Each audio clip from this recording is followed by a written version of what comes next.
recap of what my weeks look like. So I'm moving a little bit. I'm moving and shaking a little bit this week. But I had 2 full weeks in Atlanta. The first one, if you're interested in finding out what happened, please check the first week recap. A lot of grounding, a lot of utilizing all the tools that I have. What I've realized for the most part in these first couple of weeks is that God will prepare you for a test and then give you the test. I'm going to say that again. God will prepare you for a test and then give you a test. If you're not being prepared for a test, know that when the test comes, you're not ready. Because that's really what life is. Life is the biggest educator that there is, not school. Life is. It is the biggest educator that you'll ever receive. So if you are not being prepared for a test, or you don't think you're being prepared for a test, you are sadly mistaken, because tests are going to always come. So that was the first thing that I got.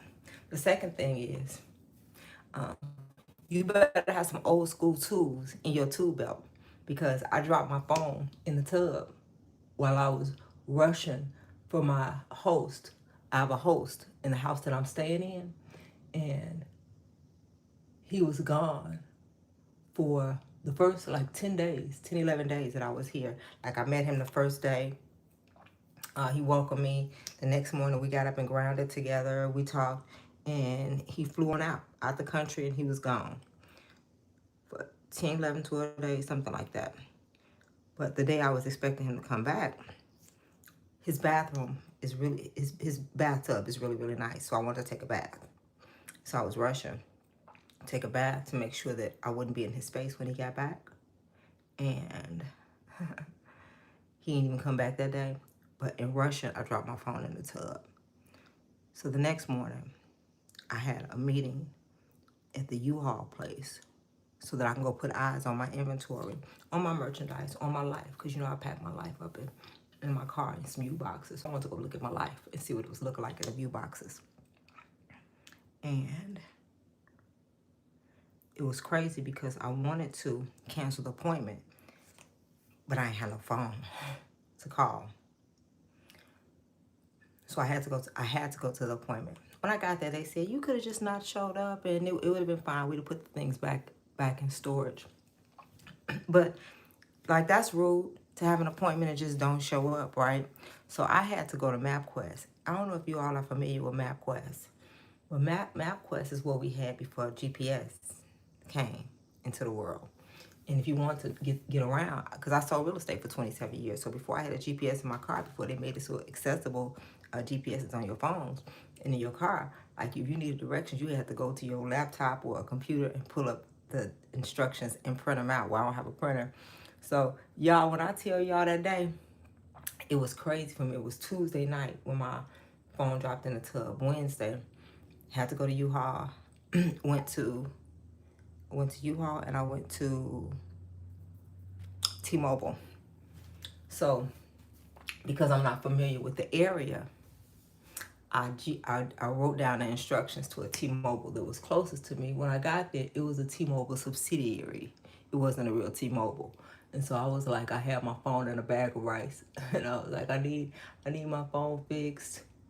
I need my phone fixed. My phone's not working. They gonna be sympathetic or either laugh because I got my phone in this bag of rice.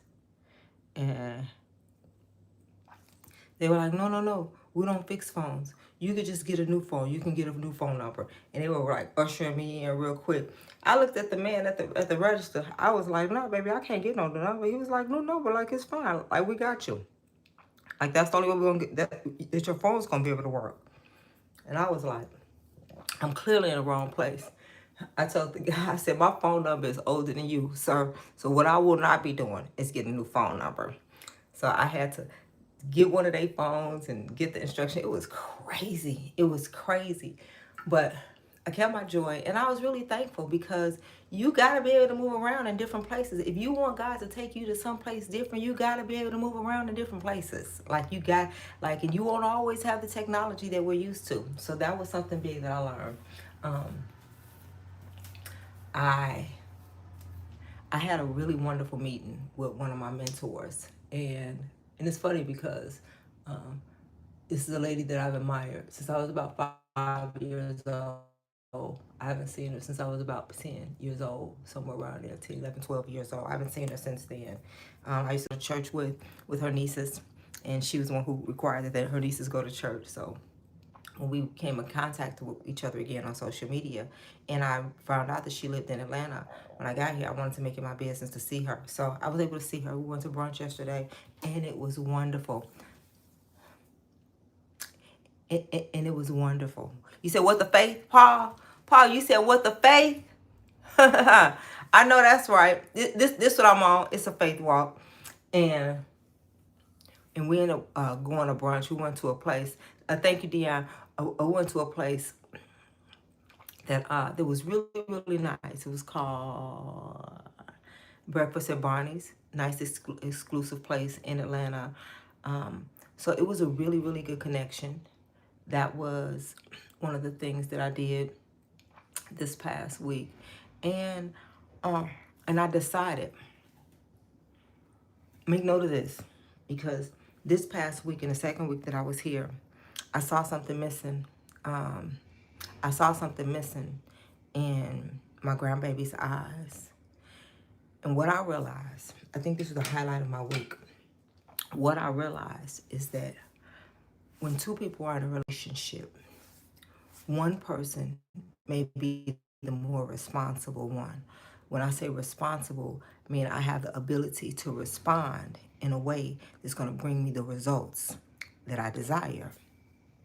I wasn't really sure where I was going, but she's almost 4, right? I'll be 57. So I'm the responsible one in this scenario. And so because my desire is to keep our relationship really close and intimate, and regardless of the distance that we experience, because there is no distance in the spirit, and because I am spiritual, it is my responsibility to make sure that we stay close and that we stay intimate.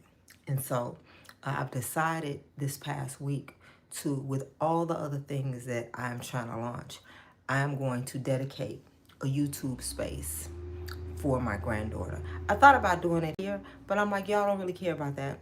I don't know if you do or if you don't. If you do, let me know. Let me know if you're interested in seeing the videos that I will do specifically for my granddaughter on here. If not, ain't no worries. Like, I know how to create YouTube channels, and I'm going to just create another one for her. But it's important to me. But I know that I heard it. I know that it was in my spirit to do. And so I am going to do it. And I'm glad that I'm documenting it, because I like to see what's going to come of it. Even if it's like just her being able to see my journey as she gets older, to be able to see the journey and how I was intentional about making sure that she felt loved from me and felt my presence at all times. So I still cried a little bit last week about missing her, but it's okay. Hold on, take my mask. I still cried a little bit last week. Not much. I did have one breakdown. I have a photograph of my grandbaby and myself in the room that I'm staying in. And it's a picture of her when she was a lot younger, when she was a little baby. She was in a kangaroo pouch. I was skating with her, and I took a picture of her. It's a beautiful picture. So I put it up in a room that I'm staying in as a reminder of me, of my why. Because my why is generational. My why is not just for me to make money. I know how to make money. I made money my whole life. I took a break from making money so that I walk into something generationally and leave a legacy of faith with works and money attached. That's my why.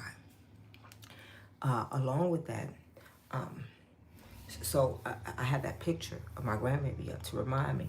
So I went, I said, I need to get an updated picture and put in this frame so that I can have an updated picture of her little cute face, right? And I forgot about it. I went to Walgreens. Somebody said over the intercom, customer needs assistance in the photo department. Customers needs assistance in the photo department. And when I tell you the way I started crying, I didn't mean to. I wasn't there to get photos, but me thinking about that baby, and I need to get her updated picture.